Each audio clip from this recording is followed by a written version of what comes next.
6 years ago, he laughed at her truth and walked away, leaving her alone to face a life-changing secret. She carried their children in silence, fought to survive, and built a life without him, while he buried himself in ambition, pretending she and the twins were just memories he could erase. But fate has a way of coming back, and now, in the bustling heart of Harlem, he stands frozen outside a daycare, staring through the glass at two little girls who share his eyes, his expressions, his very essence. And there she is, Naomi, the woman he once loved, stronger, colder, and unyielding, standing between him and the family he abandoned. Can he earn their trust, or has he lost them forever? Every glance, every word, every heartbeat will be a test. Because this isn't about wealth, power, or success. It's about love, redemption, and the chance to reclaim what was never truly his to forget. Welcome to Mr. Roberts Stories. If you love gripping tales of love, betrayal, revenge, and shocking twists, you've just found your new home. Here, every story will pull you in, make your heart race, and leave you guessing until the very last word. Now, here's the deal. Watch till the end because the best surprises are always saved for last. And if you enjoy the story, don't forget to hit that like button, drop a comment to share your thoughts, and subscribe so you never miss another unforgettable story. Every story on Mr. Roberts Stories isn't just something you watch, it's something you feel, something that stays with you long after the video ends. So, sit back, relax, and let's dive into today's story. Trust me, you're going to want to watch every second. This is Mr. Roberts Stories, where every story is an experience. Naomi Carter stood in the middle of Daniel Hayes's penthouse apartment, holding her breath as if air itself had betrayed her. In her hand was a small stick, the pregnancy test that had changed her entire world in a matter of minutes. Two faint lines stared back at her, unshakable, undeniable. Her heart raced, not only with fear but with something more complicated, hope. She imagined his reaction. Daniel, the man she loved, the man she believed she would marry one day, would surely wrap her in his arms and tell her they'd figure it out together. She pictured him kneeling, kissing her stomach, whispering promises about their future, their child. But as the night wore on, and the minutes turned into hours, Naomi's hope began to fray. Daniel was late again, something he'd been doing more often lately. Board meetings, dinners with investors, flights to Tokyo or London. He always had an excuse. Naomi told herself it didn't matter. Tonight would be different. Tonight, she had news that would make him see there was more to life than power and profit. When the penthouse door finally clicked open, it was nearly midnight. Daniel stepped in, his tie loosened, his hair slightly disheveled, and the faint smell of whiskey trailing after him. He dropped his briefcase by the door without looking at her, his eyes still glued to his phone screen. Naomi stood frozen, the test clutched so tightly in her hand that her knuckles turned white. "Daniel," she whispered, her voice unsteady but determined. He didn't answer right away. He typed a final message, sighed, and finally glanced up. "Naomi, you're still awake." "I had to wait for you," she said, her throat dry. Something in her tone made him raise a brow. "What's wrong?" She took a deep breath, her entire body trembling with nerves. She held out the test. "I'm pregnant." For a moment, silence swallowed the room. The city lights beyond the glass wall twinkled like 1,000 watching eyes, waiting for his reaction. Daniel blinked, his face unreadable. You're pregnant?" he repeated slowly, as though the word was foreign. "Yes," she said, her lips trembling into the beginning of a smile. "We're going to have a baby." But instead of the joy she had imagined, Daniel's lips curled into something cruel, a smirk that cut sharper than a blade. He let out a short, humorless laugh. "Are you sure it's mine?" Naomi felt the floor drop from under her. Her mouth parted, but no words came. She stared at him, trying to process what he had just said. This wasn't the man who used to press her hand against his chest and tell her she was the only one who ever made him feel alive. This wasn't the Daniel who had once written her little notes before leaving for work, promising her the world. It was as if success had devoured him and spit out a stranger. "You think I'd lie about this?" she asked finally, her voice breaking, disbelief etched into every word. Daniel shrugged, walking past her toward the bar cart. I don't know, Naomi. They say things. Especially when they realize what's at stake. He poured himself a drink, swirling the amber liquid casually as though her entire existence wasn't collapsing in front of him. Her eyes burned. What's at stake? Daniel, this is your child. Our child. He took a sip, his gaze sharp. Or it's a story. The trap. You've seen what I've built, Naomi. People would do anything to hold me down. To chain me. Her stomach twisted. He wasn't even listening. He wasn't even trying. You think I'm chaining you by giving you a family? She asked, her voice trembling but growing louder. I've stood by you for years. Through the late nights, the missed dinners, the way you put this company above everything. I didn't complain. I believed in you. And now, she broke off, choking on the words. Daniel's jaw tightened, but his tone stayed cold.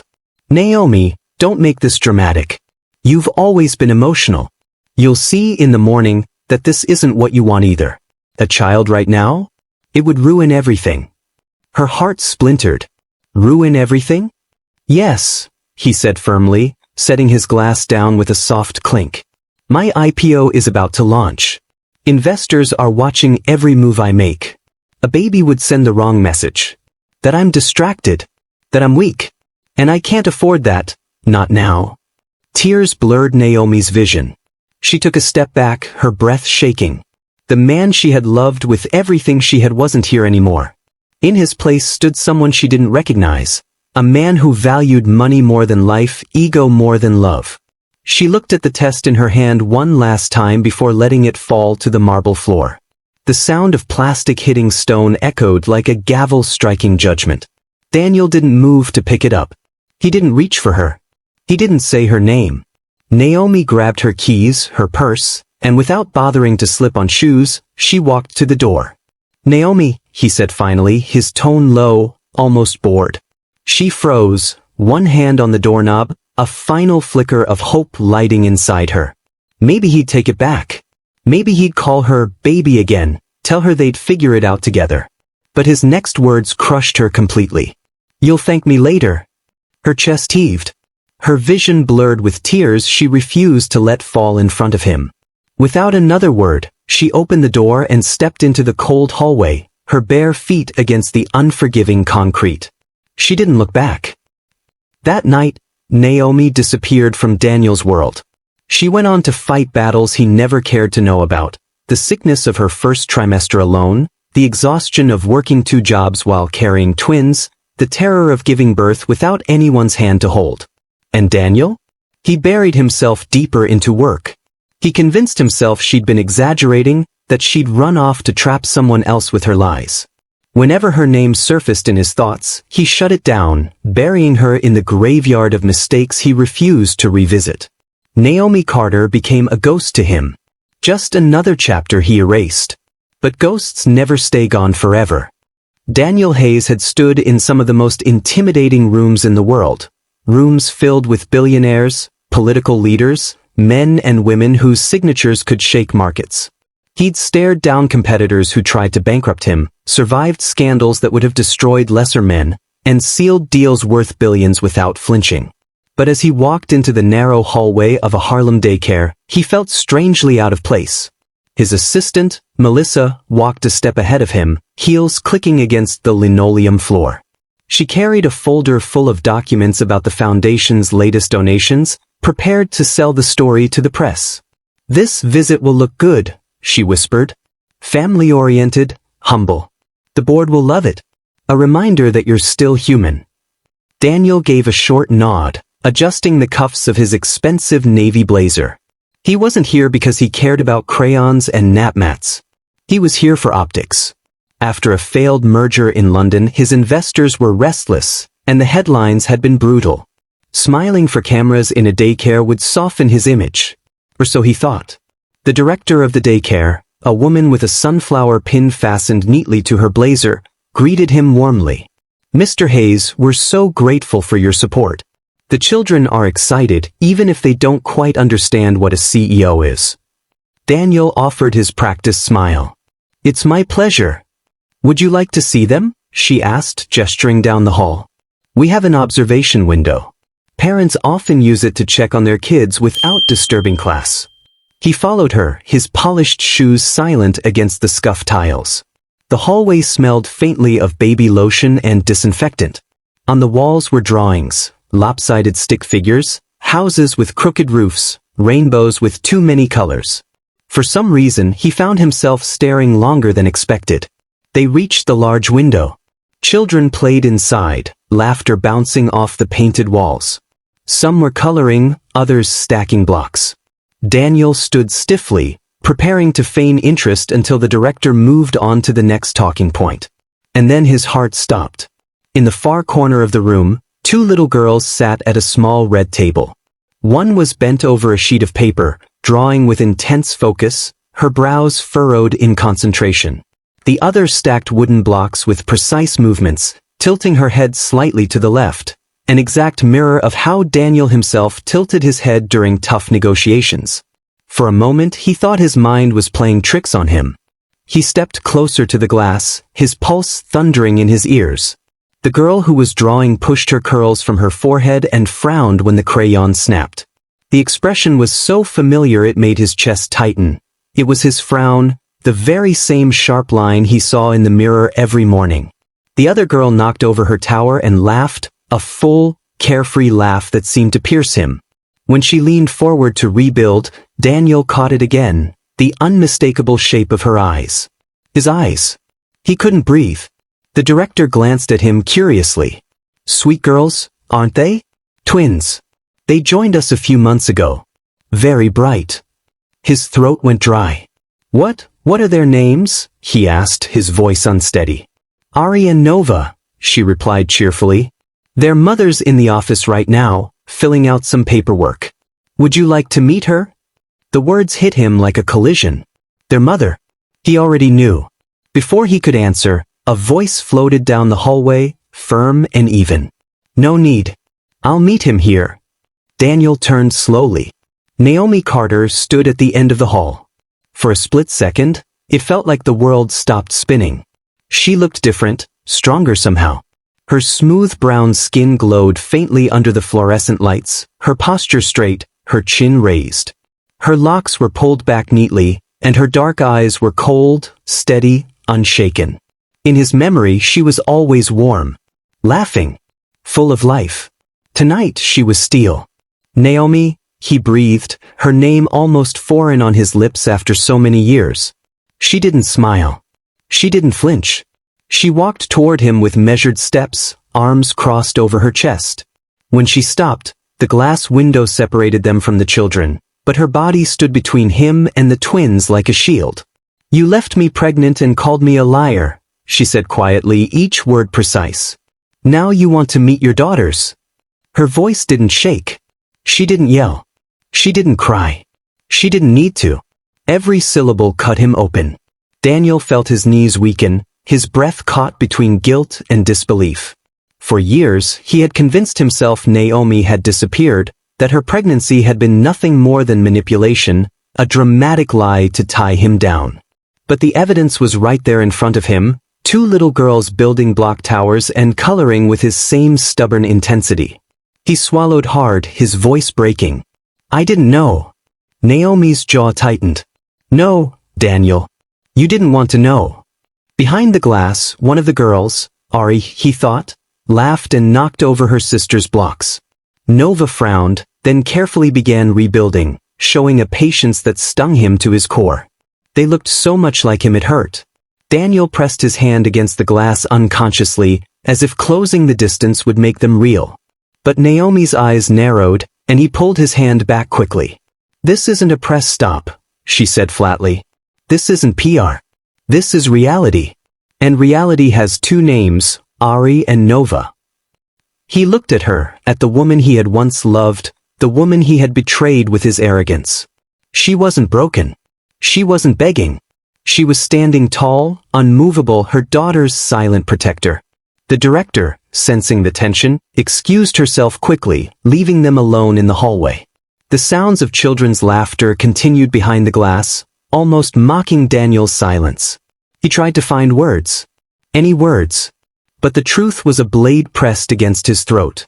He had missed everything: birthdays, first words, first steps. The years he should have spent being a father had slipped through his fingers like sand. Finally, he whispered, "They look just like me." Naomi's lips curved into a bitter smile. "Took you long enough to notice." He turned back toward the glass, his chest heavy, his pulse erratic. He had closed billion-dollar deals without blinking, but here, staring at two girls in glitter sneakers and braids, he was undone. And when he looked back at Naomi, the woman he once abandoned barefoot in a hallway, he realized something terrifying. This was the one negotiation he had no idea how to win. The hallway outside the daycare classroom felt too narrow, too suffocating. Daniel Hayes, a man accustomed to commanding boardrooms with his presence, suddenly felt like a trespasser in his own life. Naomi Carter stood before him, unyielding, her arms crossed as if they formed a barrier that not even his billions could break. Behind the glass, the twins played innocently, blissfully unaware of the storm gathering just feet away. Daniel opened his mouth to speak, but Naomi cut him off with a look sharp enough to silence him. Her voice was steady, though he caught the flicker of something deeper beneath the surface, old pain, still raw. "You want to talk now?" she asked, tilting her head. "Now that you've seen their faces? Now that there's proof you can't ignore?" "Naomi," his voice was softer than he expected, almost pleading. "I didn't know. I swear I didn't." Her laughter was bitter, a sound that scraped against his chest. "Don't you dare say that. You knew. Maybe not with your eyes, but you knew with your heart. You just didn't care enough to face it." Daniel felt heat rise in his neck. The accusation stung because it was true. He had buried himself in contracts and negotiations, convincing himself Naomi's pregnancy was an attempt to trap him. He had replayed her words that night, "I'm pregnant, Daniel," and layered them with cynicism until they sounded like manipulation instead of truth. "Do you know what it was like?" Naomi's voice broke into his thoughts. She stepped closer, her eyes fierce, her tone edged with years of restrained anger. "Do you know what it was like carrying two babies alone?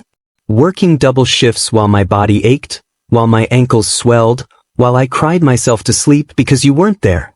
Because the man I trusted most called me a liar?" Her words hit him harder than any shareholder's betrayal. He had no defense. Naomi continued, her voice trembling now, though not with weakness, rather with the power of truth finally spoken. "I worked nights at the diner until my hands blistered. I cleaned houses on weekends. I went to appointments alone, sat in delivery alone, held both babies in my arms with no one beside me. I bled, I broke, and I kept going. All while you were out there climbing your corporate ladder." Daniel's chest tightened, each sentence another weight pressing down.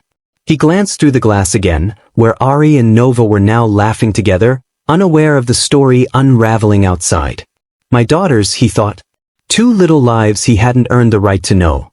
"I should have been there," he whispered, his voice thick with guilt. "Naomi, I should have." "You weren't." Her interruption was sharp, final. Her eyes shimmered with unshed tears, but she blinked them back. "You weren't there for their first steps, their first words, the nights they screamed with fevers.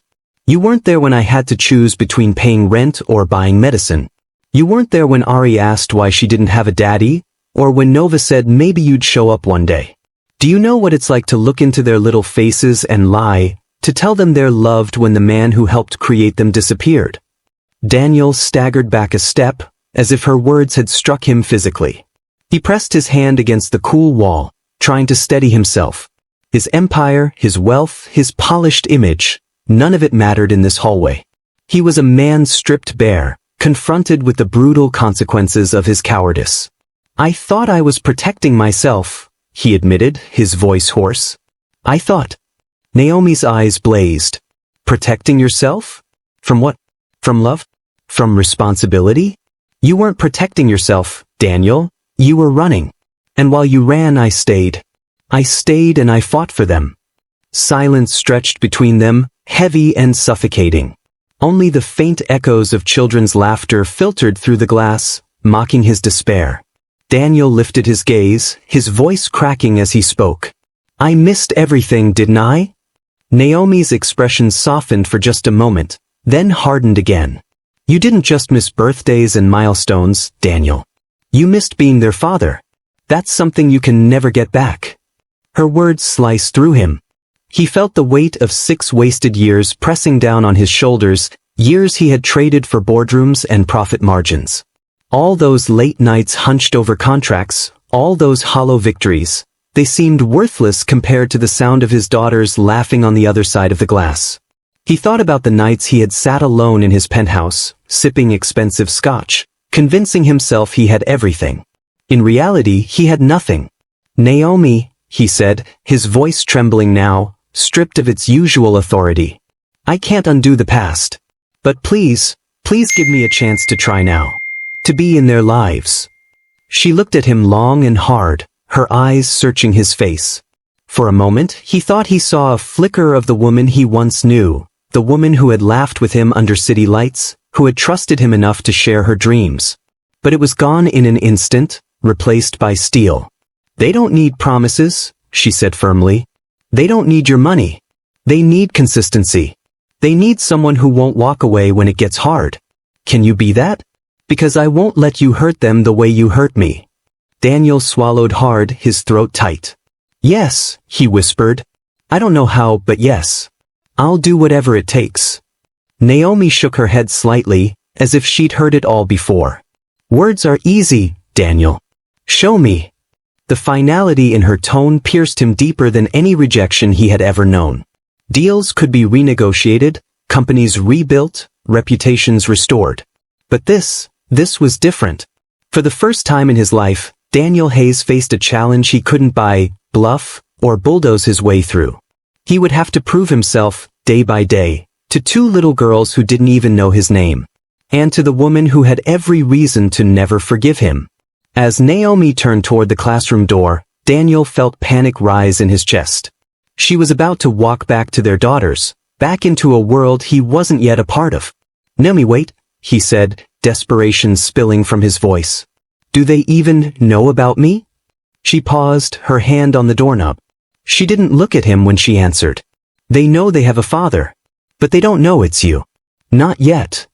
And with that, she opened the door and stepped inside, greeted instantly by 2 little voices shouting, Mommy!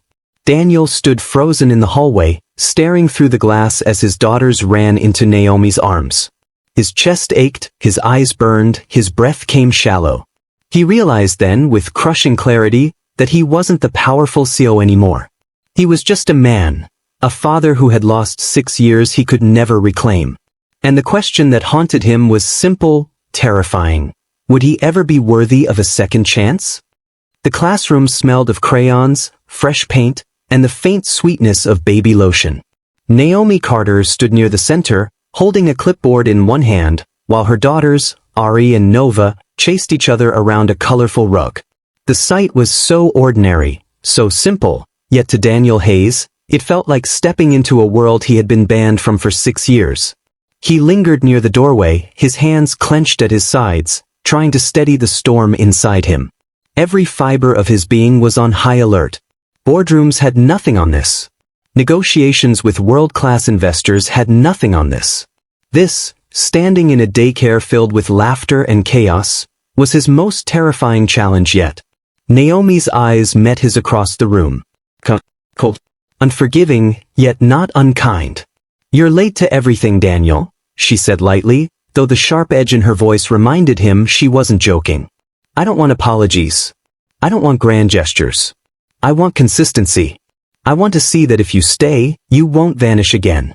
Daniel swallowed hard. Every word she spoke felt like a test, and he felt woefully unprepared. I understand, he whispered. I don't expect forgiveness overnight. I want to be there. For them. For you. Even if it's starting late.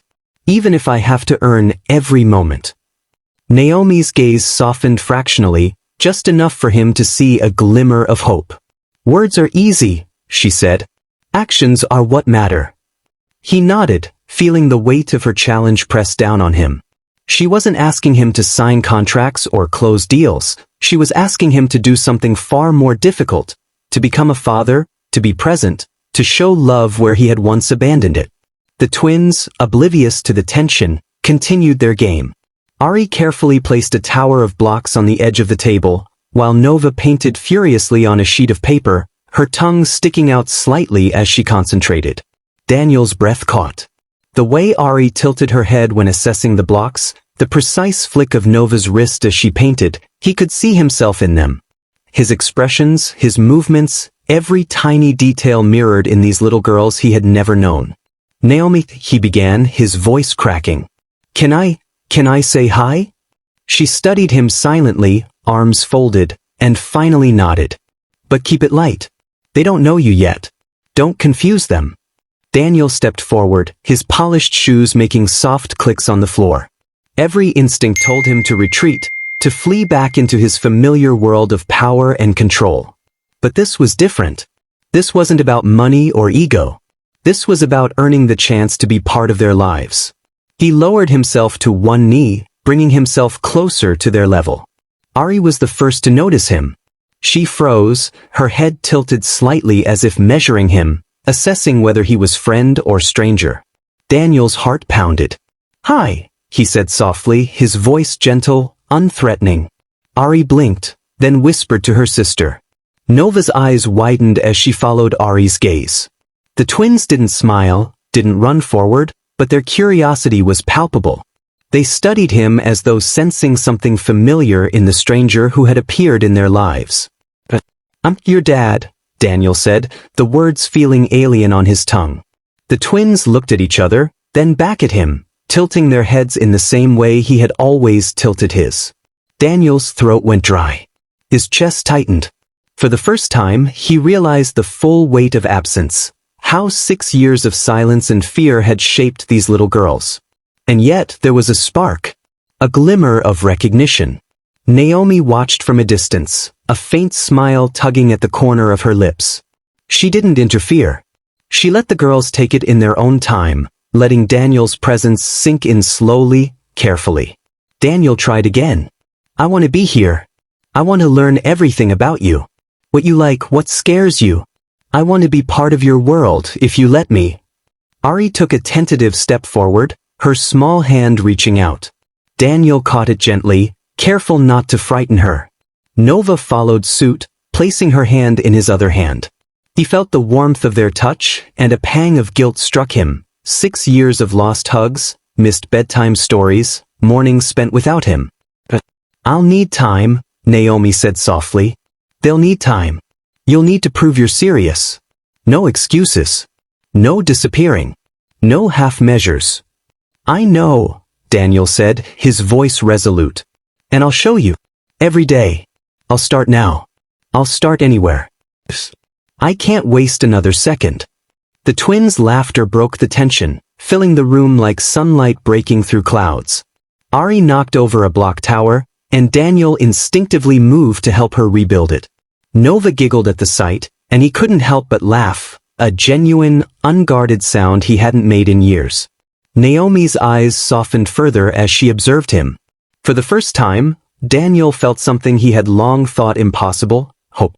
But it was fragile, like a glass ornament hanging by a single thread.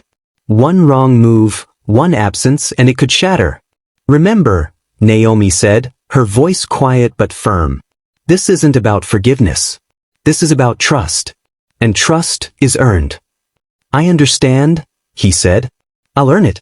Every single day. For the next hour he sat with the twins, helping them paint, stack blocks, and listen to stories. Every moment was an exercise in humility, patience, and care. He wasn't a CEO here. He was a father learning, fumbling, but trying. And with each small interaction, each laugh, each hesitant smile from Ari or Nova, he felt the faintest thread of connection forming, fragile but real. When the daycare bell rang signaling the end of class, Naomi called the twins over. They hugged her tightly, then glanced at Daniel. Ari stepped forward and said softly, "You read stories?" "Yes," Daniel whispered, crouching to meet her gaze. "If you'll let me, I'll read stories every night. I want to learn your favorites." Nova grinned. "Do you know about space?" Daniel laughed, a light, warm sound that surprised even him. "I'm learning. You'll have to teach me." Naomi watched the exchange silently, her heart a mix of caution and tentative relief. She knew the road ahead would be long. Daniel had years to make up for, mistakes to atone for. But today was the first step, a fragile, imperfect, and beautiful beginning. As Daniel left the classroom, he felt the weight of the world shift.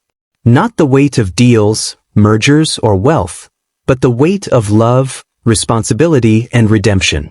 Outside, sunlight streamed through the bare trees of Harlem, reflecting off his polished shoes and the glass of the daycare window. He paused, glancing back at Naomi and the twins. For the first time in years, he wasn't thinking about stock prices, shareholder opinions, or global influence. He was thinking about bedtime stories, scraped knees, and the trust he would have to rebuild, moment by moment. And he realized, with both fear and wonder, that this, being a father, being present, being trusted, was the hardest, most important challenge of his life. Yet as Ari and Nova waved from the window, their smiles wide and innocent, Daniel Hayes felt something he hadn't felt in a long time, hope. Fragile, uncertain, but hope nonetheless. The laughter of children filled the park, a melody that once felt foreign to Daniel but now lived inside his every breath. Ari darted across the grass, her curls bouncing wildly as she tried to outrun her sister. Nova, more patient, hung back with a sketchbook in her lap, quietly drawing while glancing up every so often at the chaos her twin was creating. Daniel sat on the bench nearby, his tie loosened, the polished armor of his corporate life abandoned for the softness of fatherhood. His hands, once used to signing contracts and sealing billion-dollar deals, now pushed swings, tied shoelaces, and held tiny fingers that trusted him more each day.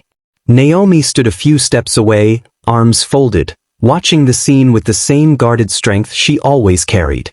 But today there was something different in her eyes, not forgiveness, not yet, but a flicker of acknowledgement. He hadn't run this time. He hadn't chosen ambition over family.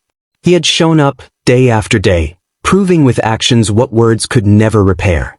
As the sun dipped lower, painting the sky in strokes of orange and gold, Ari raced back to Daniel and climbed into his lap, breathless with joy. Nova followed, slipping her small hand into his, her quiet acceptance speaking louder than any words could. Naomi finally sat beside him, her shoulder brushing his. They didn't speak, there was no need. The silence was no longer heavy with anger or regret. It was fragile, yes, but it was theirs. A silence that promised healing, slow and steady, and a chance to build something new out of the ruins of what was lost. For the first time in years, Daniel didn't think about the company, the deadlines, or the past. He thought about the future, one where the laughter of two little girls became the soundtrack of his life, and where the woman he once broke might one day allow him to stand beside her again. It wasn't redemption. Not yet. But it was a beginning. And beginnings, Naomi realized, could be powerful things.